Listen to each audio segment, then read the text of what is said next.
Isang malutong na sampal ang pumunit sa marangyang katahimikan ng Villa Vergara. Ang tunog, parang kulog na biglang kumidlat sa loob ng isang silid na puno ng bulungan at mahihinang tawanan, ay sinundan ng nakabibinging katahimikan. Lahat ng mga bisitang nakaterno at bestida, na kanina lang ay abala sa paghigop ng mamahaling alak at pagtikim ng mga amuse-bouche, ay napahinto. Ang kanilang mga mata, na puno ng pagkagulat at kuryosidad, ay iisang direksyon lang ang tinitingnan. Nakatutok sa akin. Naramdaman ko muna ang init bago ang sakit.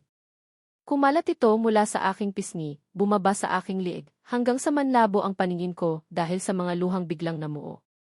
Nakatayo ako roon, nanginginig, hawak pa rin ang silver tray na ngayon ay wala ng laman. Ang itim na likido ng bagong timplang kape, na dapat sana ay magpapainit sa umaga ng heredero ng mga Vergara, ay nakamansa na ngayon sa kanyang puting-puting Italian silk shirt. Tanga ka ba? Ang sigaw ni Kaelum T. KMT Vergara ay mas masakit pa kaysa sa kanyang sampal. Bawat salita ay parang karayom na tumutusok sa aking pagkatao.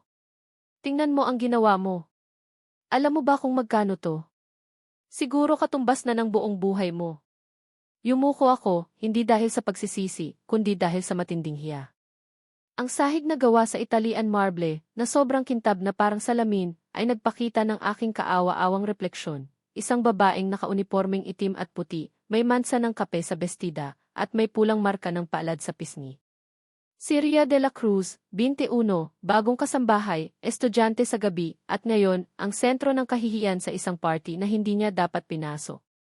Sir, pasensya na po, ang boses ko ay halos pabulong, kinakain ng malawak na espasyo ng sala na may chandelier na kasing laki ng isang maliit na kotse. Hindi ko po sinasadya. Hindi sinasadya. Tumawa siya, isang tawang walang bakas ng saya, puno ng pang-aalipusta. Itinuro niya ang mansa sa kanyang dibdib. Wala kang kwenta. Saan ba pinulot ng ina ko ang basura na tulad mo? Alice, get out of Eva's sight. Ang mga salitang iyon ay parang huling pako sa aking kabaong. Naramdaman ko ang mga tingin ng mga bisita, mga tingin ng pagusga, ng awa, ng pagkamuhi. May mga nagbubulungan. Kawawa naman pero kasalanan niya.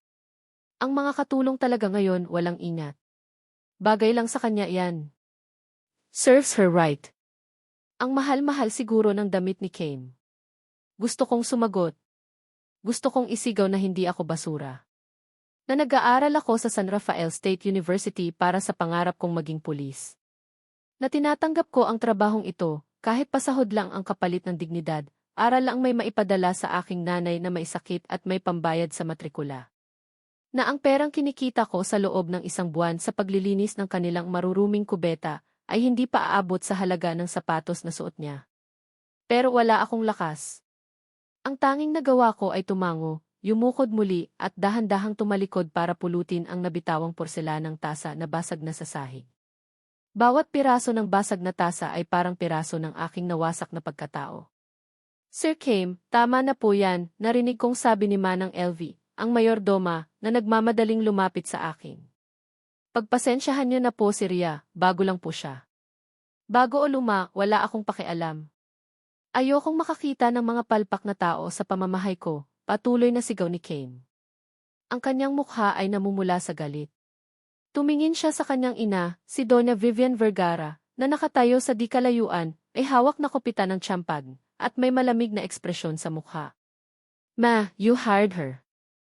You fire her. Now. Hindi kumibo si Donna Vivian. Tiningnan lang niya ako na parabang isa akong mansa sa kanyang mamahaling carpet na kailangang linisin agad. Ngunit bago pa man may makapagsalita, may biglang nagbago. Ang galit sa mukha ni Kame ay napalitan ng ibang emosyon. Isang bagay na mas malalim, mas nakakatakot. Bigla siyang napahawak sa kanyang dibdib, doon mismo sa bahaging natapunan ng kape. Ang pamumula ng kanyang mukha ay biglang napalitan ng pamumutla. Nanginginig ang kanyang mga labi na parabang may gusto siyang sabihin pero walang boses na lumalabas. Kame, nag-aalalang tanong ni Donna Vivian, ibinaba ang kanyang kopita. Nagsimulang manginig ang buong katawan ni Kame. Ang mga mata niya, na kanina ay puno ng apoy, ngayon ay puno ng takot. Huminga siya ng malalim, sunod-sunod, na parang kinakapos ng hangin sa isang silid na puno naman ito. Aang ang dibdib ko, ungol niya. At pagkatapos, sa harap ng lahat, sa gitna ng katahimikan na muling bumalot sa villa, bumagsak siya. Isang malakas na kalabog ang umalingaw nang tumama ang kanyang katawan sa makintab na sahig. Nagsimula ang kaguluhan. Came, sigaw ni Doña Vivian, na patakbo palapit sa kanyang anak. Oh my God! What happened? Call an ambulance. Bilis! Anong nangyayari? Inatake ba siya? Nakatayo lang ako roon paralisado. Ang mga basag na piraso ng tasa ay nasa aking palad pa rin. Ang lalaking sumampal at nagpahiya sa akin ilang segundo lang ang nakalipas ay ngayon nakahando sa isasahig, hindi gumagalaw at nag-aagaw buhay. Ang lahat ay nagpapanik.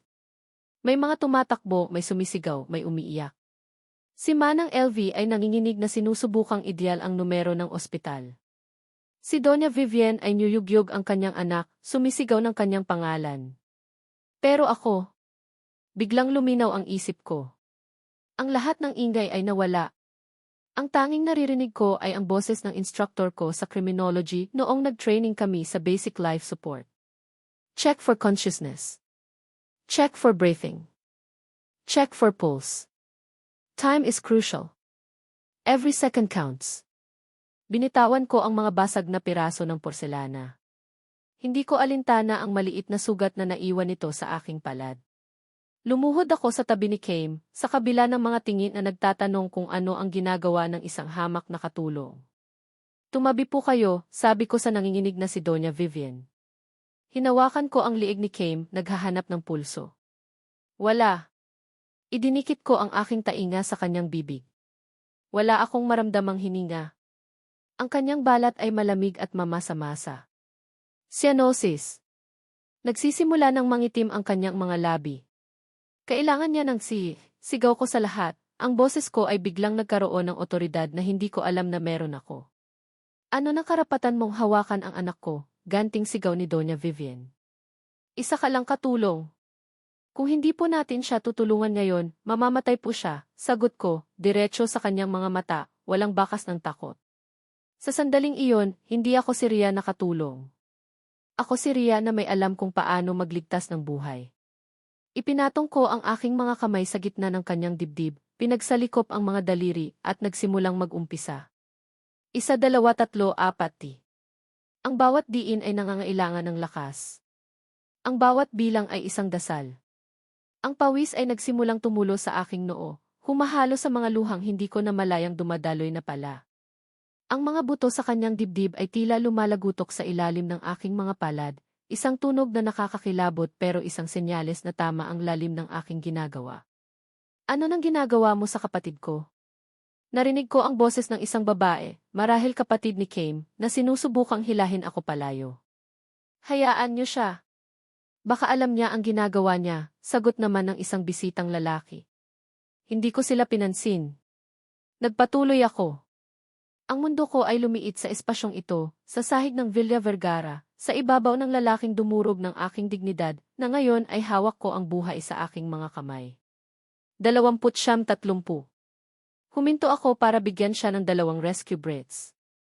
Ang aking mga labi ay dumampi sa kanyang mga labi na nagsimula ng maging malamig, isang kilos na sa ibang pagkakataon ay isang matinding kalapastanganan, ngunit ngayon ay isang desperadong pagtatangka na ibalik ang buhay. Ang amoy ng kape at galit ay napalitan ng amoy ng takot at kamatayan. Pagkatapos ng ilang cycle, narinig ko na sa wakas ang sirena ng ambulansya. Dumating ang mga paramedic, mabilis at epesyente, dala ang kanilang mga gamit. Dahan-dahan nila akong inalis sa tabi ni Came at sila na ang pumalit. Good job on the sea, sabi sa akin ng isang paramedic habang kinakabitan nila ng defibrillator si Came. You probably saved his life. Tumayo ako, nanginginig ang mga tuhod. Nakatingin lang ako habang binibigyan nila ng kuryente ang dibdib ni Came. Ang kanyang katawan ay umangat mula sa sahig, isang marahas na kilos, bago muling bumagsak. We have a Geraikidat, sigaw ng isa. Isang kolektibong buntong hininga ng ginhawa ang narinig mula sa mga tao sa paligid. Isinakay nila si Came sa stretcher at mabilis na inilabas ng villa. Sumunod si Doña Vivian at ang iba pang miyembro ng pamilya, nag-iiwan ng isang silid na puno ng gulo at katahimikan. Naiwan akong nakatayo roon mag-isa sa gitna ng lahat. Ang aking uniforme ay gusot, may mansa ng kape, at ngayon may bahid ng dugo mula sa sugat sa aking palad. Ang pisngi ko ay kumikirot pa rin mula sa sampal. Pero sa ilalim ng lahat ng iyon may kakaibang pakiramdam. Ang babaeng pinagsabihan ng walang kwenta ay ang tanging taong naging kwenta noong ang buhay at kamatayan ay nakataya. Maya-maya, lumapit sa akin si Manang LV. Ang kanyang mukha ay puno ng pinaghalong pag-aalala at paghanga. Ria, ayos ka lang ba, Ija? Tumango lang ako, hindi makapagsalita. Ilang oras ang lumipas. Ang mga bisita ay umalis na. Ang villa ay nilinis na. Bumalik na ang lahat sa normal, maliban sa akin. Pinaupo ako ni Manang LV sa kusina, binigyan ng isang basong tubig at first aid para sa aking kamay. Nakatulala lang ako sa kawalan nang bumalik ang isang security guard ng pamilya mula sa ospital. Lumapit siya kay Manang LV at may ibinulong. Nakita ko ang pagbabago sa mukha ng matanda, mula sa pag-aalala, naging awa. Lumapit siya sa akin, umupo sa aking tabi, at hinawakan ang aking kamay. Ria, Ija, simula niya, at alam ko na sa tono ng kanyang boses na hindi maganda ang sasabihin niya. Gising na si Sir Kim. Nakahinga ako ng maluwag. Salamat po sa Diyos. Ngunit ang mukha ni Manang LV ay hindi gumaan. Humigpit ang hawak niya sa aking kamay. May bilin siya, Ija. Bago pa man siya tuluyang ilipat sa private room niya, nag-atubili siya. Ang unang-una niyang sinabi. Tumingin ako sa kanya, naghihintay, habang ang kaba ay muling gumapang sa aking dibdib. Kinuha ni Manang LV ang isang sobre mula sa kanyang bulsa at iniabot sa akin. Sahod ko para sa 2 linggo. Ang sabi niya, sabi ni Manang LV, ang boses ay basag, alisin ka na raw dito. Tanggalin ka na sa trabaho. Napatingin ako sa kanya, hindi makapaniwala. At sinabi pa niyang siguruhin daw huminto si Manang LV at napalunok na hindi ka na niya muling makikita pa sa pamamahay na ito. Ang sobrang may lamang sahod ko ay parang yelo sa aking nanginginig na palad. Malamig. Mabigat. Isang paalala na sa mundong ito, ang halaga mo ay nasusukat sa perang kaya mong kitain, at ang dignidad ay isang bagay na madaling ipagpalit. Umuwi ako sa maliit na kwartong nirerentahan ko, malapit sa universidad. Ang mga salita ni Manang LV, hindi ka na niya muling makikita, ay paulit-ulit na umuugong sa aking isipan. Kinabukasan, sa halip na magmukmok, ginawa ko ang isang bagay na hindi inaasahan kahit ng sarili ko. Naligo ako, isinuot ang pinakamatinong damit na mayroon ako, isang kupas na blouse at maong, at bumalik sa impyernong pinanggalingan ko. Bumalik ako sa Villa Vergara. Hinarang ako ng gwardiya sa gate, gaya ng inaasahan. Pero may dala akong sandata na mas matibay kaysa sa kanilang mga batuta. Kailangan kong makausap si Doña Vivian Vergara, sabi ko, ang boses ay pilit kong pinatatatag. Wala kang appointment. At bawal ka na rito, miss. Utos galing sa taas, sagot ng gwardiya, hindi man lang ako tinitingnan. Huminga ako ng malalim. Pakisabi sa kanya, tungkol ito sa footage ng party kahapon. Lalo na yung kuha sa main hall. Sigurado akong ayaw niyang kumalat yun. Iyon lang. Nakita ko ang pagbabago sa ekspresyon ng gwardiya. Mula sa pagwawalang bahala, naging alisto ito. Kinuha niya ang kanyang radyo at may ibinulong. Pagkalipas ng ilang minuto, bumukas ang malaking bakal na gate. Isang senyales na ang aking sugal ay nagbunga. Dinala ako, hindi sa marangyang sala, kundi sa isang maliit at malamig na opisina sa likod ng mansyon. Doon, nakaupo si Doña Vivian sa likod ng isang mahogany desk, ang kanyang mukha ay parang maskarang walang emosyon. Ang tanging nagpapakita ng kanyang galit ay ang mahigpit na pagkakahawak niya sa kanyang pluma. Anong kailangan mo, Gimes de la Cruz? Tanong niya, ang boses ay kasing lamig ng silid. Akala ko malinaw na ang usapan. Bayad ka na. Tapos na tayo. Hindi po ako naparito para sa pera, ma'am, sagot ko, lumunok para itago ang panginginig ng aking lalamunan. Naparito po ako para sa trabaho ko. Isang kilay niya ang tumaas. Talaga? Pagkatapos ng kahihiyang idinulot mo sa pamilya ko. Pagkatapos na nangyari sa anak ko. Ang nangyari po sa anak niyo ay hindi ko kasalanan, git ko. Pero ang pagligtas sa buhay niya, may kinalaman po ako roon. Tumingin ako diretso sa kanyang mga mata. At nakita ko po sa TV monitor sa security room kahapon. Malinaw na malinaw ang lahat. Ang pagsampal. Ang pagbagsak niya. At ang pag-spray ko sa kanya. Ang video na iyon madaling ma-download. Madaling ipadala sa media. Sa wakas, nakita ko ang isang siwang sa kanyang malamig na panlabas. Isang kislap ng takot sa kanyang mga mata. Ang imahe ng kanyang Alpha, inaanak, ang tagapagmana ng Vergara Holdings, na sinasampal ang isang kawawang katulong bago bumagsak dahil sa atake sa puso. Iyon ay isang eskandalong sisira sa kanilang pangalan. Ano nang gusto mo? Tanong niya, ang boses ay mas mahina na ngayon. Gusto kong bumalik sa trabaho. Pero hindi bilang kasambahay. Ito na ang pagkakataon ko. Nursing student po ako. May kaalaman ako sa pag-aalaga ng pasyente. Hayaan niyo akong maging nurse aide ng anak ninyo hanggang sa tuluyan siyang gumaling. Kapalit ang video na iyon ay mananatiling sa atin lang. Walang makakaalam na ang isang Vergara ay may kahinaan. Ang huling mga salita ang tumatak sa kanya. Ang pagpapanatili sa imahe ng kanilang pamilya ay mas mahalaga kaysa sa anumang halaga ng pera. Tumayo siya, naglakad papunta sa bintana at tumingin sa malawak na hardin. Pagkaraan ng ilang sandali ng katahimikan, nagsalita siyang muli, hindi nakatingin sa akin. Ang anak ko ay may congenital heart disease. Isang bagay na itinatago namin sa publiko mula pa noong bata siya. Anumang matinding stress o emosyon ay maaaring maging peligroso para sa kanya. Ang kanyang pag-amin ay hindi isang pagbabahagi ng sekreto, kundi isang babala. CJ, mananatili ka. Pero hindi ka na Ria de la Cruz. Dito sa loob ng pamamahay na ito, ikaw ay personal aide niya. Walang nakakaalam ng nangyari sa party maliban sa atin. At sa oras na may lumabas na kahit isang salita tungkol dito, sisiguraduhin kong hindi ka lang mawawala ng trabaho, kundi pati na rin ng kinabukasan. Walang kontratang pinirmahan. Ang kasunduan namin ay selyado ng takot at ng mga salitang hindi na mababawi. Dinala ako ni Doña Vivian sa isang bahagi ng mansyon na hindi ko pa napupuntahan. Sa likod ng isang malaking bookshelf sa library, itinulak niya ang isang peking libro at bumukas ang isang pinto. Ang aking bibig ay bahagyang bumukas sa pagkamangha. Hindi ito isang ordinaryong silid. Ito ay isang kumpletong medical infirmary. May gihid bed sa gitna, mga monitor na nagpapakita ng tibok ng puso at oxygen levels, isang e-stand na may iba't ibang klase ng swero, at mga kabinet na puno ng gamot. Ang amoy ay sterile, parang sa ospital. Ito pala ang dahilan kung bakit hindi nila kailangang dalhin si Kame sa ospital para sa mga regular na check-up. Ang ospital ang dinala nila sa kanya. At doon, sa kama, nakahiga si Kame. Maputla, may oxygen kanula sa ilong, at nakapikit. Ang aroganting heredero ay nawala. Ang natira ay isang lalaking mukhang marupok at pagod. Sa tabi niya ay isang matandang babae na nakaunipormeng puti, ang kanyang private nurse.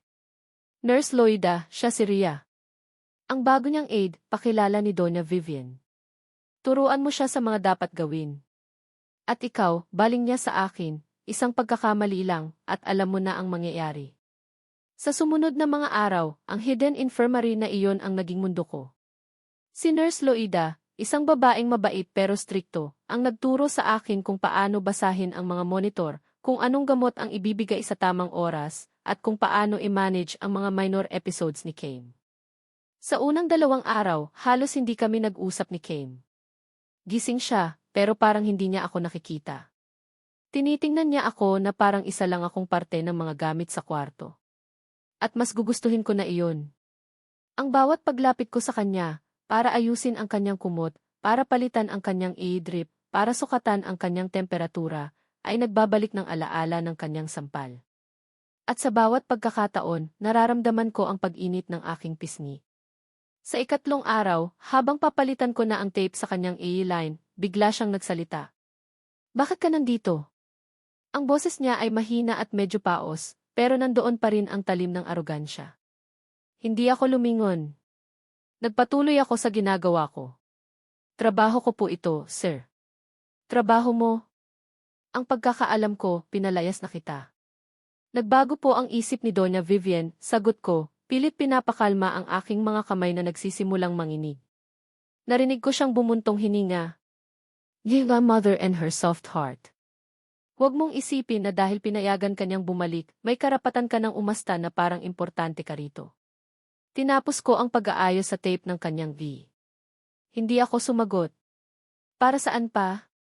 Bawat salitang bibitawan ko ay gagamitin lang niyang panggatong sa kanyang apoy. Kinakausap kita, sabi niya, ang boses ay may diin. Sa pagkakataong ito, nilingon ko siya. Ang kanyang mga mata, kahit na may bahid ng pagod, ay matalas pa rin. Ano po ang gusto niyong sabihin ko, sir? Nasalamat po sa pagpapabalik niyo sa akin kahit hindi naman kayo ang nagdesisyon. O napasensya na po ulit sa pagkatapon ng kape, kahit pa ang kapalit niyon ay ang kahihiyan ko sa harap ng maraming tao. Nakita ko ang bahagyang pagkagulat sa kanyang mukha. Siguro, hindi niya inaasahan na sasagot ako ng ganoon. Ang inaasahan niya ay ang yumuko at humingi ng tawad, ang dating Ria na takot at sunod-sunuran. Pero ang Ria na kaharap niya ngayon ay iba. Ang Ria na ito ay may hawak na alas. Isang matalim na tingin ang ipinukol niya sa akin. Huwag kang umasta na parang matapang ka. Alam nating pareho na nandito ka lang dahil sa takot ng ina ko sa eskandalo. Alam ko po, mahinahon kong sagot habang inihahanda ang heringgilya na may gamot. Oras na para sa kanyang pang-umagang injection. At alam din nating pareho na ang tapang ko ay galing sa katotohanang kailangan niyo ako. Lumapit ako sa kanya, ang amoy ng alkohol mula sa bulak na hawak ko ay pumuno sa pagitan namin. Nakita ko ang pag-igting ng kanyang panga. Ang bawat kilos ko ay maingat, propesyonal, pero sa ilalim nito ay isang tensyon na halos nahihipo. Huwag na huwag mong kakalimutan kung sino ang amo at kung sino ang utusan sa lugar na ito, banta niya, ang boses ay mababa at puno ng pagbabanta, habang idinidiin ko ang bulak sa kanyang braso. Hindi ko po makakalimutan, sir, sagot ko, ang mga mata ko ay nakatutok sa ugat na tatamaan ng karayom. Katulad ng hindi ko makakalimutan ang pakiramdam ng sampal niyo.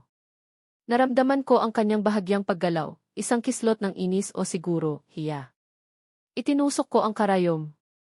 Hindi siya umimik, pero nakita ko sa monitor ang bahagyang pagtaas ng kanyang heart rate. Isang maliit na patunay na sa kabila ng kanyang pagiging bato, may epekto pa rin sa kanya ang mga salita ko. Naging ganoon ang takbo ng aming mga araw. Isang digmaan ng mga salita at matatalim na tingin. Nagtatalo kami habang sinusukatan ko siya ng blood pressure. Nagpaparinigan kami habang tinutulungan ko siyang umupo. Siya, sinusubukan akong iparamdam na isa akong basura. Ako, ipinapaalala sa kanya na ang basurang ito ang nagliligtas sa kanya araw-araw. Isang hapon, habang mahimbing siyang natutulog dahil sa epekto ng gamot, sinabi sa akin ni Nurse Loida na maglinis ng kaunti sa silid. Habang inaayos ko ang mga gamit sa kanyang bedside table, may nahulog akong isang makapal na leather-bound na kwaderno mula sa ilalim ng kama. Isang sketchbook. Dahil sa kuryosidad, pinulot ko ito at binuklat. Ang nakita ko sa loob ay nagpahinto sa aking paghinga. Hindi ito basta-bastang mga drawing. Ito ay mga detalyadong architectural sketch. Pero hindi ng mga mansyon o matataas na gusali. Ang mga guhit ay para sa mga maliliit, matitibay at disenteng bahay. Mga proyektong pabahay para sa mga mahihirap. May mga disenyo ng community center, ng urban vegetable garden, ng rainwater harvesting system. Bawat pahina ay puno ng mga nota, mga kalkulasyon at mga pangarap. Sa isang sulok ng bawat disenyo, may isang maliit na pirma, AG. Anonymous Architect. Napaupo ako sa sahig, hawak-hawak ang sketchbook na parang isang sagradong bagay. Ito pala ang sikreto ng pusong bato. Sa likod ng arogante at malupit na si Kim Vergara, may isang taong nangangarap na bigyan ng disenteng tahanan ang mga taong tulad ko. Ang mga taong hindi niya kailanman papansinin sa totoong buhay ay ang mga bida sa kanyang lihim na mundo. Bakit niya ito itinatago? Bakit ang isang taong may ganitong klaseng puso ay kailangang magsuot ng maskara ng kasamaan? Habang tinitingnan ko ang mga guhit, isang bagay ang nagbago sa loob ko. Ang galit na matagal kong kinimkim ay unti-unting napalitan ng isang emosyon na hindi ko maintindihan pagkalito, awa, at isang kakaibang klase ng paghanga. Sino ba talaga ang lalaking ito? Nabalik lang ako sa realidad nang marinig ko ang pagbukas ng pinto ng infirmary. Agad kong isinara ang sketchbook at akmang itatago sa ilalim ng kama, pero huli na ang lahat. Isang babae ang pumasok na para bang pag-aari niya ang lugar. Nakasuot siya ng isang mamahaling mahal na pulang bestida na humahapit sa kanyang perpektong katawan. Ang kanyang buhok ay perpektong nakaayos, ang kanyang makeup ay walang kamali-mali, at ang kanyang mga alahas ay kumikinang sa ilalim ng ilaw ng silid. Dala niya ang isang aura ng kapangyarihan at yaman na hindi kayang itago.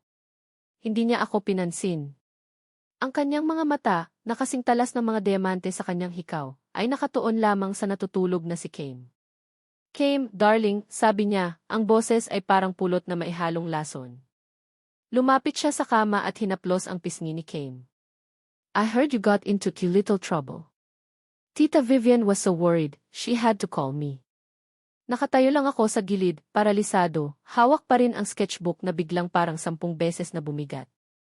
Ang bawat hibla ng aking katawan ay sumisigaw na itago ito, na huwag hayaang makita ng kahit sino, lalo na ng babaeng ito na parang isang agila na handang manila.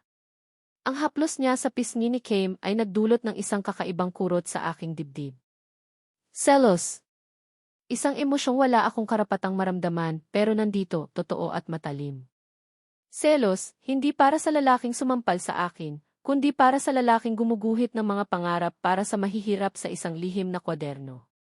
Ang babaeng ito ay pag-aari ang Kame Vergara na kinamumuhian ng mundo. Ang natuklasan ko ay isang Kame na hindi alam ng lahat na umiiral. At sa pagdating niya, parang nanakawin niya ang lihim na iyon. Dahil sa kanyang pagdating, o marahil sa kanyang boses, nagsimulang gumalaw si Kame. Dahan-dahan niyang iminulat ang kanyang mga mata. Una, malabo, pagkatapos ay unti-unting luminaw. Nang makita niya kung sino ang nasa tabi niya, ang pagod sa kanyang mukha ay napalitan ng inis. Celeste, sabi niya, ang boses ay walang buhay, ngunit may diin. Tinabig niya ang kamay nito palayo sa kanyang mukha. What are you doing here? Umiti lang ang babae, si Celeste. Isang ngiting hindi umabot sa kanyang mga mata. Is that how you greet your ex-fiancé? Akala ko naman magiging masaya kang makita ako. Sa wakas, napansin niya ang aking presensya. Tiningnan niya ako mula ulo hanggang paa. Ang kanyang mga mata ay puno ng pagtatasa at pangmamaliit. At sino naman to? Ang bago mong laruan? Bago pa man ako makasagot, si Kame na ang sumagot para sa akin. Ang tingin ay matalim na nakatuon kay Celeste.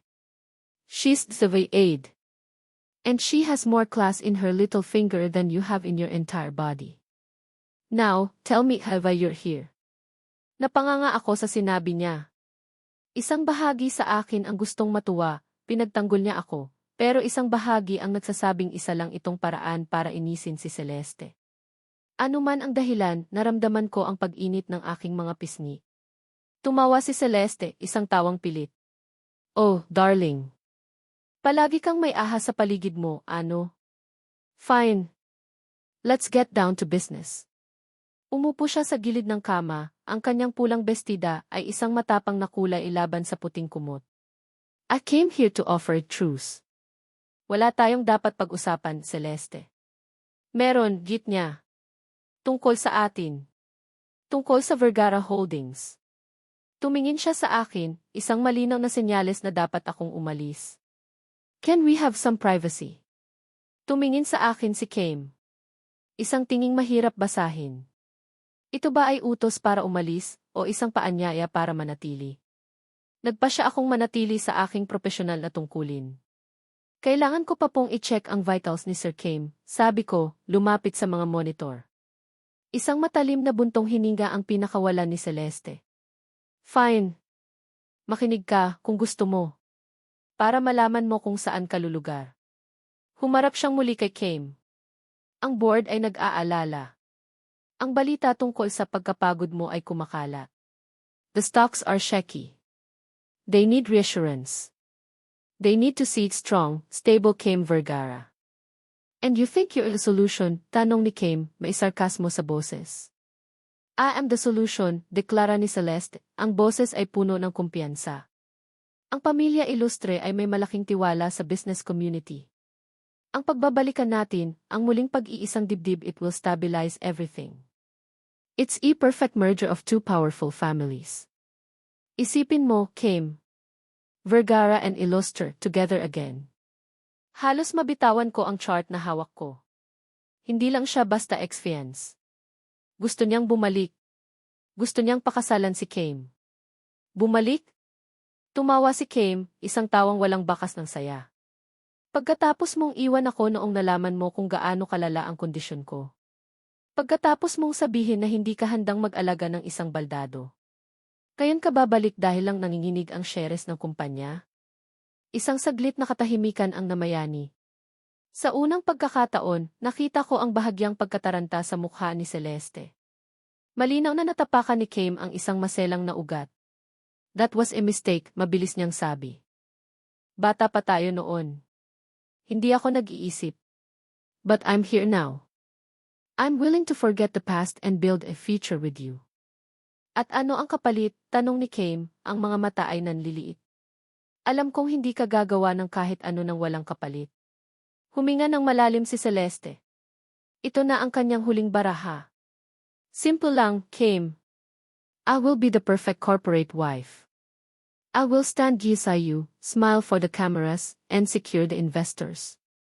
In exchange, nagpaos siya, para sa mas matinding epekto. I want 10% of your shares in Vergara Holdings transferred to Jimmy name upon our marriage. Ang katahimikan sa silid ay nakabibingi. Ang presyo ng kanyang pagbabalik ay hindi lang pag-ibig o kapatawaran, kundi isang piraso ng imperyo ng mga Vergara. Tumingin ako sa heart monitor. Ang tibok ng puso ni Kame, na kanina ikalmado, ay mabilis na tumataas. 80. 75. 1-1-0. Umalis ka na, Celeste, sabi ni Kame, ang boses ay nanginginig, hindi dahil sa takot, kundi dahil sa pinipigilang galit. Hinawakan niya ang kanyang dibdib.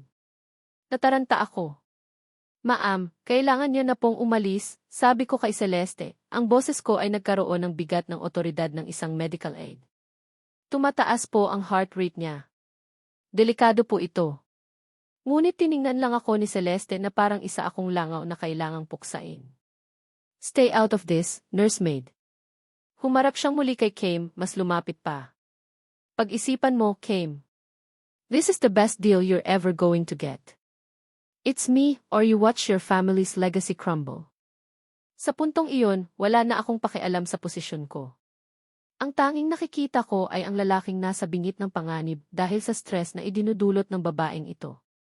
Sinabi nang umalis ka na, sigaw ko, isang bagay na hindi ko inakalang magagawa ko. Nagulat si Celeste. Nagulat din si Kame. Tumingin silang dalawa sa akin.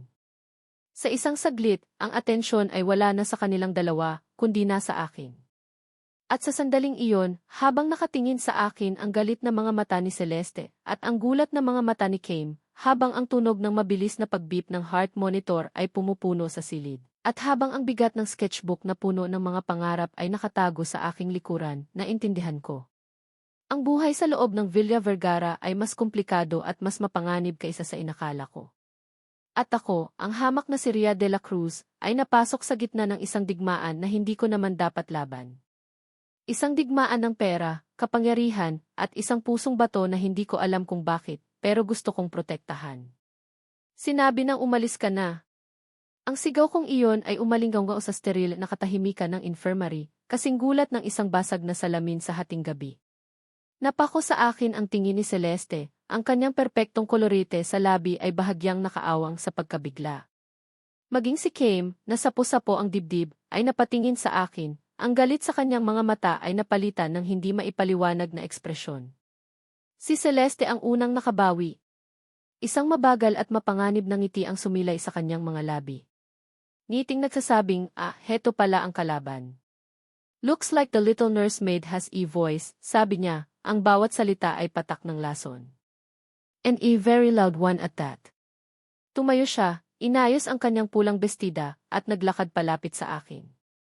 Bawat hakbang niya ay may bigat, isang pagpapakita ng kapangyarihan. Let me give you a piece of advice, girl. Dito sa mundo namin, ang mga aso ay tumatahol lang kapag inutusan ng amo nila. Hindi sila basta-basta nangangagat. Naramdaman ko ang pag-init ng aking mukha. Ang dugo ko ay kumukulo sa galit at kahihiyan. Pero bago pa ako makasagot, isang mahinang boses ang pumutol sa tensyon. Celeste, that's enough. Si Kame. Nakasandal siya sa mga unan, ang mukha ay maputla pa rin, pero ang tingin niya ay matatag. Umalis ka na. Hindi ito pakiusap. Isa itong utos. Ang huling salita mula sa hari ng kanyang kastilyo. Alam ni Celeste na talo na siya sa laban na ito sa ngayon. Ngumiti lang siya ng mapait, kinuha ang kanyang mamahaling Hermes bag, at naglakad papunta sa pinto. Ngunit bago siya tuluyang lumabas, huminto siya at lumingon sa akin. Ang kanyang mga mata ay nangungusap ng isang digmaang hindi pa tapos. "This isn't over," bulong niya, sapat lang para marinig ko.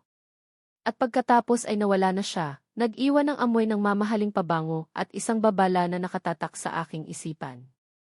Kinabukasan, naramdaman ko ang epekto ng babalang iyon. Habang nagtitimpla ako ng kape sa staff pantry, isang lugar na naging kanlungan ko para sa ilang sandali ng kapayapaan, pumasok si Celeste. Wala na ang pulang bestida, napalitan ito ng isang eleganteng business suit. Pero ang aura ng panganib ay nandoon pa rin. "May I talk to you for a second?" tanong niya, isinara ang pinto sa likuran niya. Wala akong nagawa kundi tumango. Itinabi ko ang tasa ng kape na para sana kay Kim. Umupo siya sa tapat ko, inilapag ang kanyang bag sa mesa, at naglabas ng isang makapal na puting sobre. Dahan-dahan niya itong itinulak sa ibabaw ng mesa, papunta sa akin. "Ano po ito?" tanong ko, kahit na maihinala na ako. "A solution," sagot niya. "To our little problem." "You." Binuksan ko ang sobre. Sa loob, isang bundle ng malulutong na tig-1,000 piso. Hindi ko na kailangang bilangin. Ang kapal nito ay sumisigaw ng isang halagang hindi ko pa nahahawakan sa buong buhay ko. "That's 500,000 pesos, sabi ni Celeste, na para bang nag-aalok lang ng candy. "Cash. Pwede mo nang bayaran ang lahat ng utang mo. Ang pag-aaral mo. Ang pagpapagamot ng nanay mo sa probinsya. Anything you want." Napatingin ako sa pera, tapos sa kanya. Ang isip ko ay nag-umpugang parang mga bolang bakal. 500,000. Katumbas iyon ng ilang taong pagtatrabaho. Katumbas iyon ng kalayaan mula sa mga alalahanin. Katumbas iyon ng isang bagong simula. "And there's more," dagdag niya, na parang isang bihasang mangingisda na alam kung kailan hihilahin ang pamingwit. "As can get you full scholarship. Sa Australia. Nursing. As chance to get out of this filthy country and have real career. It's real life." Lahat sagot ko. Ang kailangan mo lang gawin, tumingin siya sa aking mga mata, "is to disappear from Kim's life. Forever." Ito pala ang presyo ko. 500,000 at isang scholarship sa ibang bansa. Isang napakagandang alok. Isang kontratang mag-aangat sa akin mula sa kahirapan. Ang matalinong gawin ay ang tanggapin ito, tumakbo, at huwag nang lumingon pa. Pero habang nakatitig ako sa pera, hindi ang mukha ng aking ina o ang logo ng unibersidad ang nakikita ko. Ang nakikita ko ay ang mga guhit sa sketchbook. Ang mga disenyo ng bahay para sa mga katulad ko. Ang pangarap ng isang taong nakakulong sa isang gintong haula. Ang lihim ng anonymous architect. Kung aalis ako, sino ang magbabantay sa kanya? Sino ang sisigaw para sa kanya kapag ang mga buitre na tulad ni Celeste ay handa na siyang lapain? Dahan-dahan kong isinara ang sobre at itinulak pabalik sa kanya. "Hindi po," sabi ko, ang boses ko ay mahina ngunit buo. Kumunot ang noo ni Celeste. "What do you mean, hindi? Are you stupid? This is a once-in-a-lifetime offer." "Alam ko po. Pero hindi po ako for sale." Tumawa siya, isang tawang puno ng pang-insulto. "Oh, please. Don't give me that self-righteous crap. Lahat ng tao may presyo. Magkano ang gusto mo? 1,000,000? 2? Kahit po magkano, hindi ko po tatanggapin." Git ko, tumayo. Kailangan ko na pong dalhin ang kape ni Sir Kim. Ang pagtanggi ko ang sumira sa kanyang pasensya. Tumayo rin siya, ang kanyang mukha ay nabahira ng purong galit. "Akala mo ba may gusto sa'yo si Kim kaya kaganyan? Akala mo espesyal ka? Let me tell you something, you worthless little charity case. You are nothing." Isang convenient na laruan, isang pansamantalang distraksyon. The moment he gets bored, itatapon kanya na parang basura. Tandaan mo yan. Hindi na ako sumagot. Tumalikod ako at lumabas ng pantry, iniwan siya roon kasama ng kanyang pera at lason. Pero ang mga salita niya ay tumarak sa aking likod na parang mga kutsilyo. Alam kong hindi doon magtatapos ang lahat. At hindi nga ako nagkamali. Kinagabihan, ipinatawag ako ni Doña Vivian. Sa granding sala, kung saan minsan akong napahiya, doon niya ako hinarap. Nakaupo siya sa kanyang paboritong silya, mukhang isang reyna sa kanyang trono. Ang ilaw mula sa malaking chandelier ay nagbibigay anino sa kanyang mukha, ginagawa itong mas nakakatakot. Ria, simula niya, ang boses ay kalmado ngunit may bigat. Celeste told me about your conversation. Yumuko ako. Ma'am D. Tingnan mo ako kapag kinakausap kita, utos niya. Dahan-dahan kong itinaas ang aking ulo. Tinatanggihan mo ang isang alok na kayang baguhin ang buong buhay mo. Bakit? Dahil ba sa tingin mo, mailugar ka na sa pamilyang ito? Dahil ba sa tingin mo, may pag-asa ka sa anak ko? Ang kanyang mga tanong ay hindi naghahanap ng sagot, ang mga ito ay mga akusasyon. Hindi po, ma'am. Ginagawa ko lang po ang trabaho ko. Ang trabaho mo? Isang mapaklang tawa ang kumawala sa kanya. Ang trabaho mo ay alagaan siya, hindi ang mangarap na maging bahagi ng buhay niya. Alam mo, Ria, hinahangaan ko ang iyong determinasyon. Pero ang determinasyon ay maihangganan. At ang hangganan mo ay ang pinto ng mansyon na ito. Tumayo siya at lumapit sa akin. Ang bawat hakbang niya ay parang isang dagok sa aking dibdib. Huminto siya sa mismong harapan ko, ang kanyang tingin ay malamig at matalim. Pakinggan mo ako, at pakinggan mo akong mabuti, sabi niya, ang boses ay halos pabulong ngunit mas malakas pa sa isang sigaw. Kahit anong gawin mo, kahit iligtas mo pa ang buhay ng anak ko ng 100 beses, hinding-hindi ka magiging katulad namin. Ang dugo na nananalaytay sa mga ugat mo ay dugo ng isang alila. Ang pangarap mo ay hanggang sa pagiging katulong lang. Tumingin ka sa paligid mo. Ang mga pader na ito, ang mga kasangkapang ito, hindi ito para sa iyo. Ang anak ko, hindi siya para sa iyo. At pagkatapos, ibinigay niya ang huling, nakamamatay na suntok.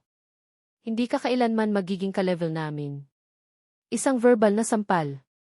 Mas masakit. Mas malalim ang sugat. Mas mahirap paghilumin. Ang sampal ni Kim ay sa pisngi lang, pero ang sampal ni Doña Vivian ay sa buong pagkatao ko. Naramdaman ko ang pagbagsak ng aking mga balikat. Ang lahat ng tapang na inipon ko ay biglang naglaho na parang bula. Nawasak ako. Dahil sa kaibuturan ng aking puso, alam kong tama siya. Sino ba ako para mangarap? Isang hamak na probinsyana na sinusubukang mabuhay sa isang mundong hindi para sa kanya. Tumulo ang mga luha na kanina ko pa pinipigilan. Hindi na ako nakasagot. Ang tanging nagawa ko ay tumango, tumalikod, at nagsimulang maglakad palayo, dala-dala ang bigat ng katotohanan. Pupunta ako sa kwarto ko. Mag-iimpake ako. Aalis ako. Hindi dahil sa pera ni Celeste, kundi dahil sa mga salita ni Doña Vivian. Tama na. Suko na ako. Habang naglalakad ako papunta sa hagdanan, narinig ko ang isang boses sa aking likuran. Ria! Sandali! Si Kim. Nakatayo siya sa bukana ng library, nakasuot ng bathrobe. Siguro ay narinig niya ang lahat. Ang mukha niya ay puno ng pag-aalala. Hindi ako lumingon. Nagpatuloy ako sa paglalakad, paakyat sa malawak na hagdanan na gawa sa Nara. Ayoko siyang makita. Ayoko siyang makausap. Ria, please. Stop, sigaw niya, ang boses ay desperado. Narinig ko ang kanyang mga yapak sa likuran ko. Hinahabol niya ako. Huwag kang maniwala sa kanila, sabi niya, paos ang boses, habang pareho kaming umaakyat. Ria, makinig ka sa akin. Sa bawat baitang na inaakyat ko, parang lalo akong nabibigatan. At sa bawat baitang na inaakyat niya, naririnig ko ang hirap sa kanyang paghinga. Nakalimutan niya. Sa kanyang desperasyon na habulin ako, nakalimutan niya ang kanyang kondisyon. Nasa kalagitnaan na ako ng hagdanan nang marinig ko ang isang tunog na nagpatigil sa aking mundo. Isang matinding pag-ubo na sinundan ng isang ungo ng sakit. Lumingon ako. Nakita ko si Kim, nakahawak sa kanyang dibdib, ang mukha ay namimilipit sa sakit. Ang kanyang mga mata ay nanlalaki sa takot.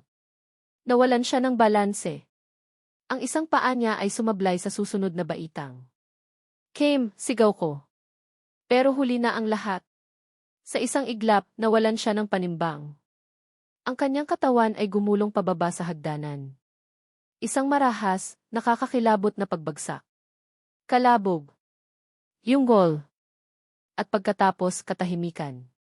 Nakahandusay siya sa paanan ng hagdanan, sa makintab na sahig, sa parehong lugar kung saan una siyang bumagsak. Pero ngayon, mas malala. May dugo sa kanyang ulo. At hindi siya gumagalaw. Ang sigaw ni Doña Vivian ang pumunit sa katahimikan. Ang mga katulong ay naglabasan. Bumalik ang kaguluhan. Dali-dali kaming isinugod siya sa pinakamalapit na ospital. Ang mga ilaw ng ambulansya, ang tunog ng sirena, ang amoy ng takot, lahat ay isang malabong panaginip. Sa emergency room, isang doktor ang lumabas para kausapin kami. Ang kanyang mukha ay seryoso. The fall caused is severe cardiac arrhythmia, paliwanag niya. His heart is unstable. We need to perform surgery immediately. We need to install the pacemaker. Tumingin siya sa amin. But have to warn you, given his pre-existing condition, the procedure is very risky. Isang piraso ng papel at isang pluma ang iniabot niya. Isang waiver. Isang kontrata sa pagitan ng pag-asa at kamatayan. We need a signature from the next of kin to proceed. Lahat ng mata ay napunta kay Doña Vivian. Ngunit ang matapang na reyna ng Villa Vergara ay wala na. Ang kaharap namin ay isang ina na nanginginig sa takot, ang mukha ay basang-basa ng luha. Tinitingnan niya ang papel na parang isa itong hatol ng kamatayan. Nanginginig ang kanyang mga kamay. Hindi niya kayang pumirma. Paralisado siya sa bigat ng desisyon. Ma'am, we're losing time, sabi ng doktor, ang boses ay may urgensya. Tumingin ako sa nanginginig na si Doña Vivian, pagkatapos ay sa pinto ng operating room kung saan nakikipaglaban para sa kanyang buhay ang lalaking hinabol ako. Ang lalaking may lihim na sketchbook. Ang lalaking pinahiya ako, ngunit ipinagtanggol din ako. Kinuha ko ang clipboard at ang pluma mula sa kamay ng nurse. Ako na po, sabi ko, ang boses ko ay basag ngunit desidido. Miss, pamilya lang po ang pwedeng pumirma, tutol ng nurse. Tumingin ako sa kanya, sa doktor, at sa naguguluhang si Doña Vivian. At sa isang iglap ng kalinawan sa gitna ng kaguluhan, sinabi ko ang mga salitang magbabago sa lahat. Ako ang pinakamalapit sa kanya ngayon. Kinuha ko ang pluma, at sa ilalim ng malamig at maliwanag na ilaw ng ospital, habang ang refleksyon nito ay kumikinang sa mga luhang namumuo sa aking mga mata, pinirmahan ko ang waiver. Ang bigat ng buhay ni Kim Vergara ay nasa aking mga kamay na. Ang mga oras na lumipas sa labas ng operating room ay parang walang katapusang paghihintay sa isang sentensya. Nakaupo ako sa isang malamig na upuang metal, katabi si Doña Vivian na tahimik na nagdarasal gamit ang kanyang rosaryo. Wala nang bakas ng pagiging matapobreng reyna sa kanya, siya ngayon ay isang ordinaryong ina, takot na mawalan ng anak. Hindi kami nag-uusap. Anong sasabihin namin sa isa't isa? Ang bigat ng aking pirma sa waiver ay nakabitin sa hangin sa pagitan naming dalawa. Kung mabuhay si Kim, utang na loob niya sa akin ang kanyang buhay. Kung siya'y mamatay, dugo niya ang nasa aking mga kamay. Si Celeste ay umalis na, matapos akong bigyan ng isang tinging puno ng pagkamuhi, na para bang sinasabing kasalanan ko ang lahat. Siguro nga. Kung hindi ko siya sinigawan, kung hindi ako naglakad palayo, kung hindi ako hinabol ni Kim ang daming kung. Sa wakas, pagkatapos ng tila habang buhay na paghihintay, bumukas ang pinto ng ihi at lumabas ang siruhano, tinatanggal ang kanyang surgical mask, sabay kaming napatayo ni Doña Vivian. Doktor, kumusta po ang anak ko? Nanginginig na tanong ni Doña Vivian. Isang pagod ngunit positibong ngiti ang sumilay sa labi ng doktor. The operation was a success. Matagumpay naming nailagay ang pacemaker. He's stable now. Malakas ang anak ninyo, ma'am. He's a fighter. Isang kolektibong buntong hininga ng ginhawa. Napahawak si Doña Vivian sa kanyang dibdib at napaiyak, hindi na ng takot, kundi ng pasasalamat. Tumingin siya sa akin, isang tinging komplikado, may bahid ng pasasalamat, ngunit mayroon pa ring distansya, na para bang kinikilala niya ang aking ginawa, ngunit ayaw pa ring tanggapin ang aking lugar sa kanilang buhay. Inilipat si Kim sa isang private suite sa wing ng ospital. Isang silid na mas malaki pa sa nirerentahan kong kwarto, may sariling sala at banyo. Doon, sa ilalim ng malambot na ilaw at sa gitna ng mga puting kumot, mukha siyang payapa. Ang mga monitor sa tabi niya ay nagpapakita ng isang regular at matatag na tibok ng puso. Isang tibok na posible dahil sa pirma ko. 2 araw siyang natulog, nagpapagaling mula sa operasyon. Sa loob ng 2 araw na iyon, hindi ako umalis sa kanyang tabi. Ako ang nagbabantay, ako ang nag-check ng kanyang ako ang nakikipag-usap sa mga nurse. Si Doña Vivienne ay umuuwi para mag-asikaso ng negosyo, nag-iiwan sa akin ng responsibilidad na hindi ko naman hiningi pero buong puso kong tinanggap. Sa 3 araw, nagkamalay siya. Dahan-dahan niyang iminulat ang kanyang mga mata. Ang unang nakita niya ay ang puting kisam. Pagkatapos ay lumingon siya, at ang kanyang mga mata, na medyo malabo pa, ay nagtagpo sa akin. Isang salita lang ang lumabas sa kanyang mga labi. Isang bulong na kasinghina ng hangin, ngunit umalinggaw sa buong silid. Rhea D. At pagkatapos, pumikit siyang muli, bumalik sa mahimbing na tulog. Ngunit sapat na iyon. Ang unang salitang hinanap ng kanyang kamalayan ay ang pangalan ko. Naramdaman ko ang isang kakaibang init sa aking dibdib, isang klase ng kilig na may kasamang sakit. Kilig, dahil sa gitna ng lahat, ako ang una niyang naisip. Sakit, dahil alam kong ang sandaling ito ay hindi magtatagal. Nang tuluyan na siyang magising kinahapunan, mas malinaw na ang kanyang isip. Ang unang tanong niya sa nurse na saan si Rhea. Nang pumasok ako sa silid dala ang kanyang pagkain, ang kanyang mga mata ay hindi bumitiw sa akin. May isang bagong emosyon doon, isang bagay na hindi ko pa nakikita dati. Pasasalamat. Pagsisisi. At marahil, isang bagay na mas malalim pa. Salamat, sabi niya, ang boses ay mahina pa. Kumain na po kayo, sir, sagot ko, iniiwasan ang kanyang tingin. Hindi ko kayang salubungin ang ganitong klase ng Kame. Masanay ako sa arugante, sa masungit. Ang Kame na ito ay masyadong totoo, masyadong marupok. Ngunit ang aming tahimik na sandali ay biglang pinutol ng marahas na pagbukas ng pinto. Pumasok si Celeste, dala-dala ang isang malaking basket ng prutas, at isang ngiting kasing peke ng mga diamante sa kanyang lig. Kame, darling. I'm so glad you're awake, sabi niya, akmang hahalik sa kanyang pisngi. Pero bago pa man makalapit si Celeste, itinaas ni Kame ang kanyang kamay para pigilan ito. Huwag kang lumapit. Natigilan si Celeste. Kame, what's wrong? Anong mali? Tumawa si Kame, isang tawang mapait. Ang mali ay ang pagmumukha mo sa kwartong ito. Ang mali ay ang pag-aakala mong may babalikan ka pa. Tumingin siya sa akin, pagkatapos ay pabalik kay Celeste. Ang kanyang mga mata ay nag-aapoy sa galit. Umalis ka. Hindi ka kailangan dito. Pero, Kame, ang pamilya natin, ang negosyo. Wala akong pakialam sa negosyo, sigaw ni Kame, at sa sobrang lakas ng kanyang boses, sinubukan niyang umupo. Napahawak siya sa kanyang dibdib kung saan naroon ang tahi mula sa operasyon. Sir, dahan-dahan lang po, sabi ko, agad na lumapit para alalayan siya. Hinawakan ni Kame ang aking kamay, isang kilos na nagpatigil sa aming lahat. Ang init ng kanyang palad ay gumapang sa aking buong braso.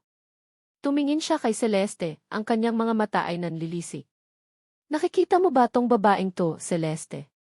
Noong panahong iniwan mo ako dahil akala mo pabigat ako, noong panahong tumalikod ka, siya ang nagligtas sa akin. 2 beses. Ang babaeng tinawag mong basura, mas may puso pa kaysa sayo. Ang mukha ni Celeste ay namula sa galit at kahihiyan. How dare you compare me to her? Aalis ka, o ipapahatak kita sa gwardya, banta ni Kame. At pagkatapos, sa isang kilos na puno ng bagsik, sinubukan niyang tanggalin ang A-line na nakakabit sa kanyang braso.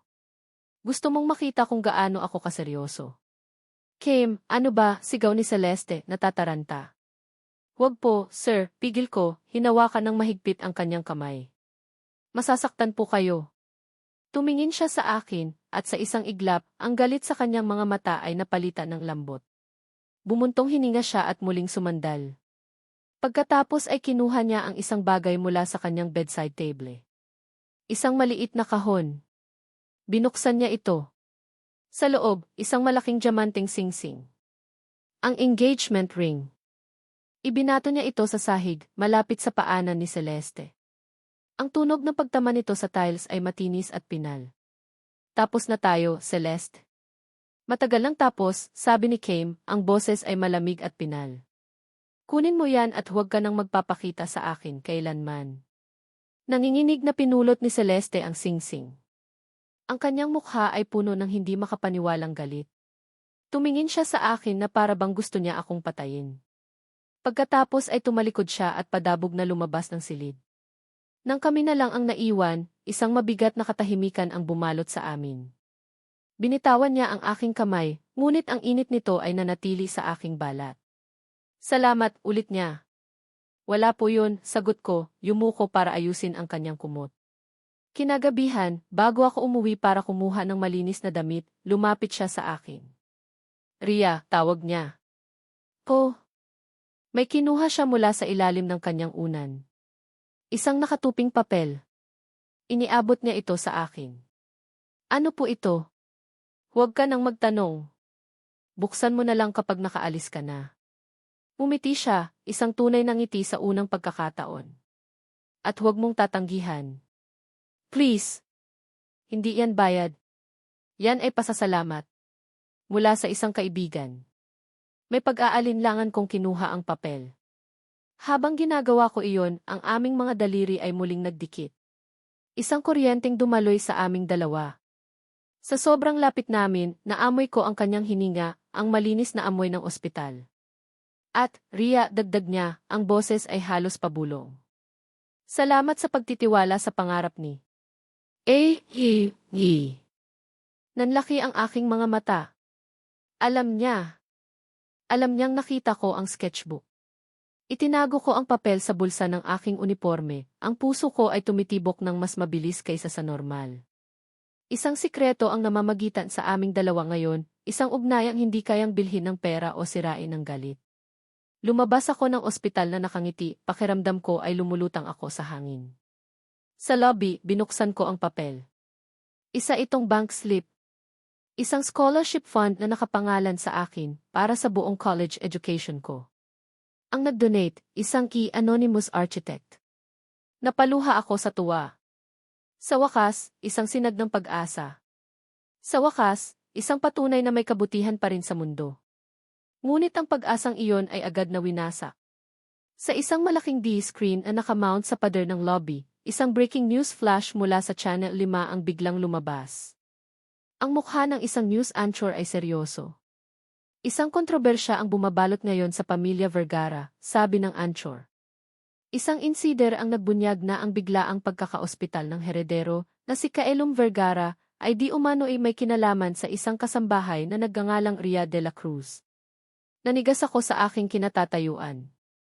Sa screen, ipinakita ang isang litrato ko na kuha marahil mula sa aking social media. Sa tabi nito, isang malaking headline, Gold Digger o Biktima.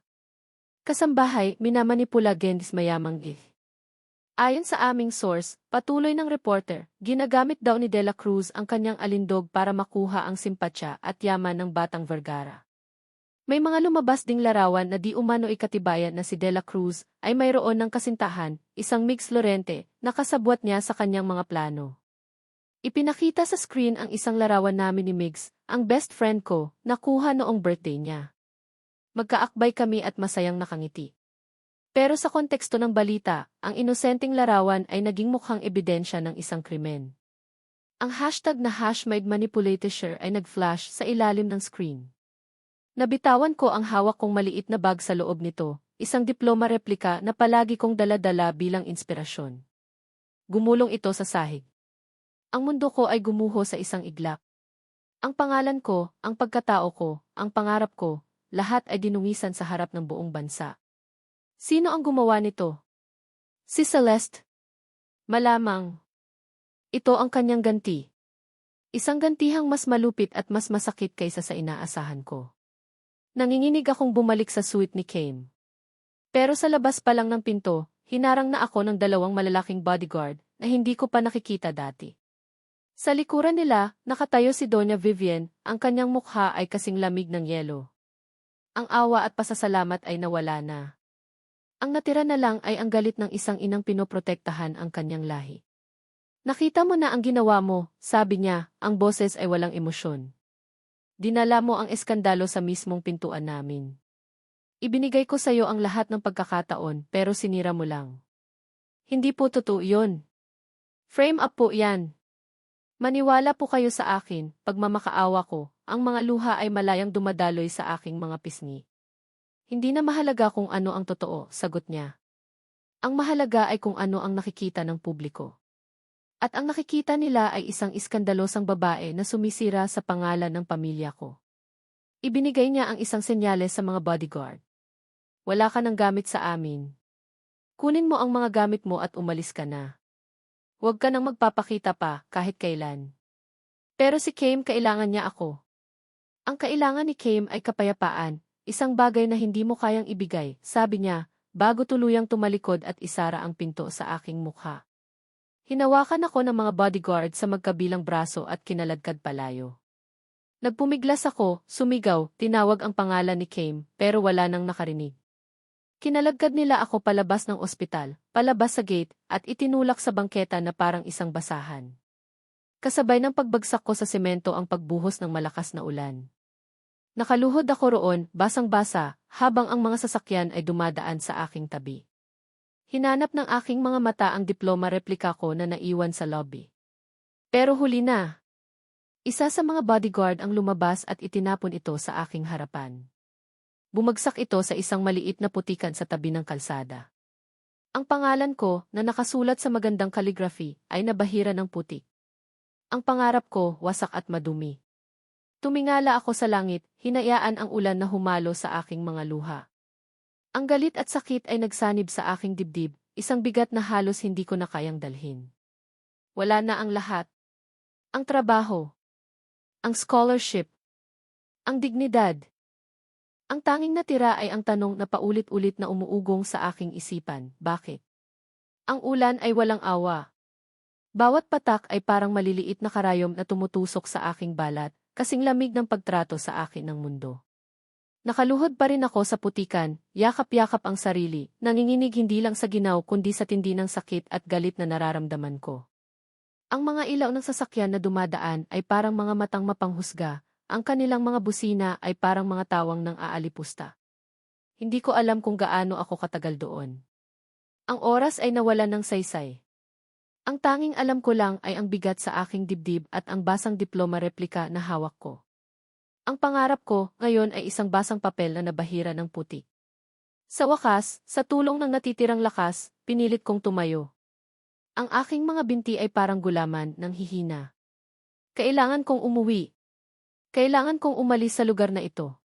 Ang bawat segundo na nananatili ako rito ay isang paalala ng aking kabiguan. Nagsimula akong maglakad sa gilid ng highway, walang direksyon, walang payong, walang pag-asa. Ang aking isip ay blanko, isang mekanismo para protektahan ang sarili mula sa sobrang sakit. Ang mga sasakyan ay humahagibis sa aking tabi.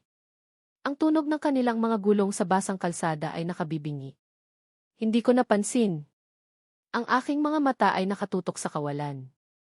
Ang aking mga paa ay patuloy lang sa paghakbang, isa-isa, palayo sa ospital, palayo kay Kim, palayo sa buhay na panandalian kong inakala na para sa akin.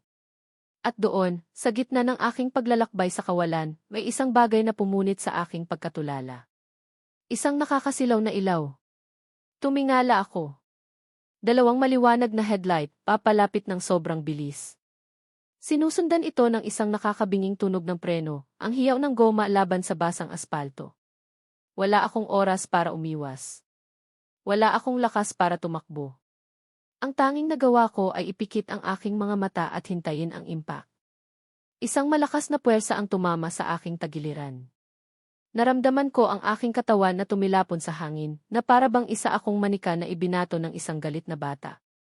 Isang matinding sakit ang kumalat sa aking buong katawan na sinundan ng isang malakas na kalabog nang bumagsak ako sa matigas na semento. Ang huli kong nakita bago ako lamunin ang kadiliman ay ang pulang ilaw ng isang ambulansya. Sa di kalayuan, ang tunog ng sirena nito ay parang isang malungkot na oyay. Sa loob ng kanyang marangyang private suite, si Kim ay hindi mapakali. Mula nang magising siya at matuklasan na wala na ako, pinalayas, ayon sa maikling paliwanag ng kanyang ina, isang mabigat na pagkabalisa ang bumalot sa kanya. Pinilit niyang tumayo, ngunit pinigilan siya ng mga nurse at ng kanyang ina. Saan siya nagpunta, ma? Tanong niya, ang boses ay puno ng galit at pag-aalala. Ano ang ginawa niyo sa kanya? Ginawa ko lang ang tama para sa pamilyang ito, Kim, sagot ni Doña Vivian, ang boses ay matigas na parang bakal. Ang babaeng iyon ay isang gulo. Isang eskandalo. Hindi siya nararapat dito. Wala kayong karapatan, sigaw ni Kim. Hindi niyo alam ang buong kwento. Si Celeste ang may gawa ng lahat ng ito.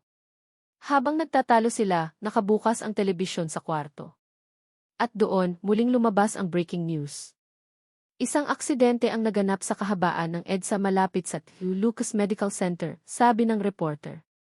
Isang babae ang di umano inabundol ng isang sasakyan na minamaneho ng isang lasing na driver. Ang biktima, na kritikal ang lagay, ay kinilalang si Ria de la Cruz. Ang pangalan ko. Kasabay ng pagbanggit sa pangalan ko, isang tunog ang pumuno sa silid. Isang mabilis, irregular na pag-beep. Beep. Beep beep. Beep. Lahat ng mata ay napunta sa heart monitor ni Kim. Ang matatag na linya ng kanyang tibok ng puso ay biglang naging magulo at hindi mapakali na parang isang kidlat na gumuguhit sa screen. Ang kanyang bagong pacemaker, na dapat sana ay magpapanatili sa kanyang kaligtasan, ay nagloloko. Kim, sigaw ni Doña Vivian. Napahawak si Kim sa kanyang dibdib. Ang kanyang mukha ay namutla, ang kanyang paghinga ay naging mabilis at mababaw. Ang sakit. Bumalik na naman ang sakit. Ngunit sa pagkakataong ito, hindi ito pisikal na sakit mula sa kanyang puso. Ito ay sakit na nanggagaling sa mas malalim na bahagi ng kanyang pagkatao. Ria, ungol niya. Ang mga nurse ay nagpanik. Tinawag nila ang Code Blue. Ngunit si Kim, sa gitna ng kanyang sakit at pag-aalala, ay may isang bagay lang sa isip. Kailangan niyang makarating sa akin. Sa isang iglap ng purong adrenaline at desperasyon, tinanggal niya ang lahat ng nakakabit sa kanya. Ang AE line, ang mga electrode ng monitor, ang oxygen kanula. Hindi niya ininda ang sakit. Tumayo siya, nanginginig, at naglakad palabas ng pinto, itinutulak ang sinumang humarang sa kanya. Sir, hindi po kayo pwedeng umalis? Kim, bumalik ka rito. Delikado. Hindi siya nakinig. Tumakbo siya. Tumakbo siya sa mga pasilyo ng AAU wing, pababa sa hagdanan, palayo sa kanyang gintong haula. Kailangan niyang makarating sa EUC. Kailangan niyang makita ako. Nagising ako sa isang mundong puno ng puting ilaw, ingay at kaguluhan. Ang amoy ng dugo at disinfectant ay nakakasulaso. May mga boses na sumisigaw. We're losing her. He is dropping. 70/40. Charge to 200. Naramdaman ko ang isang malamig na gel sa aking dibdib na sinundan ng isang matinding kuryente na yumanig sa aking buong katawan. Napasigaw ako sa sakit o marahil ay sa isip ko lang. Clear. Muli. Isang marahas na pagyanig. We have a pulse. Sinus Kerekiveth. Let's stabilize her. Dahan-dahan ang ingay ay humina. Ang kaguluhan ay naging mas organisado. Naramdaman ko ang isang tubo na ipinasok sa aking lalamunan. Ang tunog ng isang ventilator ang pumalit sa mga sigaw. Buhay pa ako. Ngunit sa anong halaga? Sa gitna ng aking malabong kamalayan, isang pamilyar na boses ang narinig ko, mas malakas kaysa sa lahat. Isang kaguluhan ang naganap malapit sa pinto ng trauma room. Isang lalaking nakaputing hospital gown, ang dibdib ay may bagong tahi, ang mukha ay puno ng pawis at desperasyon, ang pilit na pumapasok. Sir, bawal po kayo dito. Security! Security! Ngunit walang nakapigil sa kanya. Itinulak niya ang lahat, lumuhod sa tabi ng stretcher kung saan ako nakahiga, at hinawakan ang aking kamay. Ang kamay niyang malamig at nanginginig. Ria, andito ako, sabi niya, ang mga luha ay tumutulo mula sa kanyang mga mata, humahalo sa pawis sa kanyang mukha. Huwag kang bibitaw. Please huwag mo akong iwan. Ang kanyang pagdating ay nagdulot ng mas malaking kaguluhan. Ang mga paparazzi, na marahil ay sumusunod sa kwento ng aking aksidente, ay nag-umpukan sa labas ng EFI. Ang mga flash ng kamera ay kumikislap na parang mga kidlat. Vergara. Anong ginagawa niyo dito? Totoo ba ang balitang may relasyon kayo sa kasambahay niyo? Bakit niyo siya sinusundan? Si Kim, na nakaluhod pa rin sa tabi ko, ay tumingala at hinarap ang mga kamera. Ang kanyang mukha, na puno ng sakit at pag-ibig, ay nakatutok sa kanila. Ang kanyang boses, kahit na nanginginig, ay malinaw at matatag. Gusto niyong malaman ang totoo, sigaw niya sa kanila. Ang totoo ay mahal ko siya. Mahal ko ang babaeng ito. At kung mayroon mang nagkamali sa aming dalawa, huminto siya, ang kanyang boses ay nabasag. Ako iyon. Isang kolektibong paghinga ang narinig mula sa mga reporter. Ang flash ng mga kamera ay lalong lumakas. Isang heredero, inaamin ang kanyang pag-ibig sa isang kasambahay sa gitna ng EV, on camera. Ito ang eskandalong magiging headline sa lahat ng dyaryo kinabukasan. Tumingin siyang muli sa akin, hinaplos ang aking pisngi. I'm so sorry, Rhea. Patawarin mo ako. Ngunit ang aming sandali, isang trahedyang puno ng pag-amin, ay muling pinutol. Isang grupo ng mga pulis ang pumasok sa ECC, kasama nila si Donna Vivian at si Celeste. Ang mukha ni Doang Vivian ay hindi maipinta, isang halo ng galit sa anak at takot sa eskandalo. Ang mukha ni Celeste ay puno ng tagumpay. Isang sheriff ang lumapit kay Kim, hawak ang isang opisyal na dokumento. Kelum Vergara. Ako nga, sagot ni Kim, hindi inaalis ang tingin sa akin. Inaatasan kami ng korte na arestuhin ang babaeng ito, si Rhea de la Cruz. Napatingin si Kim sa sheriff, hindi makapaniwala. Arestuhin? Para saan? Ang sheriff ay tumingin sa papel. For qualified theft. Pagnanakaw ng mga alahas ng pamilya Vergara na nagkakahalaga ng mahigit 5 milyong piso. Itinuro ni Celeste ang kanyang liig na ngayon ay wala ng kwintas. Nawawala ang family heirloom ko. At siya, turo niya sa akin na walang kalaban-laban na nakahiga sa stretcher, ang huling taong nakita malapit sa kwarto ko bago ito mawala. Isang frame-up. Ang pinakamasama at pinakamalupit na ganti. Kasama niyo ba ang utak niyo? Sigaw ni Kim, tumayo para harapin sila. Nakahiga siya dyan, nag-aagaw buhay, at ito ang gagawin niyo. Batas po ang sinusunod namin, sir, sabi ng sheriff, habang ang isang pulis ay naglalagay ng posas sa aking kamay na nakasabit sa gili. Ng stretcher. Ang malamig na bakal ay dumampi sa aking balat. Nakaluhod si Kim sa harap ng sheriff, sa harap ng kanyang ina, sa harap ng buong mundo. Nagmamakaawa. Pakiusap. Huwag. Huwag niyo siyang kunin. Ako na lang. Ako na lang ang arestuhin niyo. Gagawin ko ang lahat. Ngunit wala nang nakikinig. Ang batas, na binaluktot ng pera at kapangyarihan, ay nagsimula ng umandar. Habang hinihila ng mga pulis ang aking stretcher palabas ng EC, papunta sa isang police car na naghihintay, ang tanging nakikita ko ay ang mukha ni Kim, isang mukha ng pagkatalo, ng desperasyon, at ng isang pusong handang ibigay ang lahat para sa akin. Ang pag-asa at takot ay nagsanib sa isang nakakabaliw na sayaw. Pag-asa, dahil sa wakas, alam ko na ang nararamdaman niya. Takot, dahil sa wakas, alam ko na kung hanggang saan ang kayang gawin ng mga kaaway namin para wasakin kaming dalawa. Ang unang nagparehistro sa aking kamalayan ay hindi ang sakit, kundi ang amoy. Amoy ng kalawang, luma at mamasa-masang pader, at ng murang panlinis na pilit tinatakpan ang amoy ng kawalan ng pag-asa.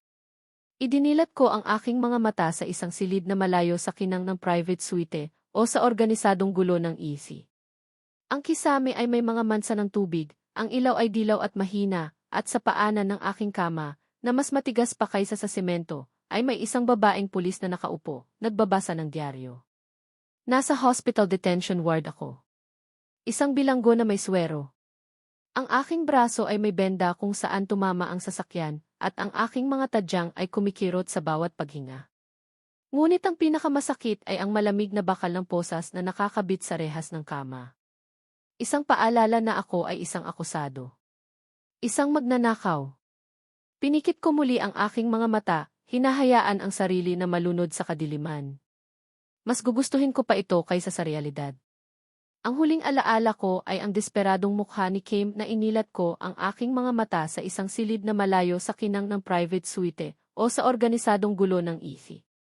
Ang kisame ay may mga mansa ng tubig, ang ilaw ay dilaw at mahina, at sa paanan ng aking kama, na mas matigas pa kaysa sa semento, ay may isang babaeng pulis na nakaupo, nagbabasa ng dyaryo. Nasa hospital detention ward ako. Isang bilanggo na may swero. Ang aking braso ay may benda kung saan tumama ang sasakyan, at ang aking mga tadyang ay kumikirot sa bawat paghinga. Ngunit ang pinakamasakit ay ang malamig na bakal ng posas na nakakabit sa rehas ng kama.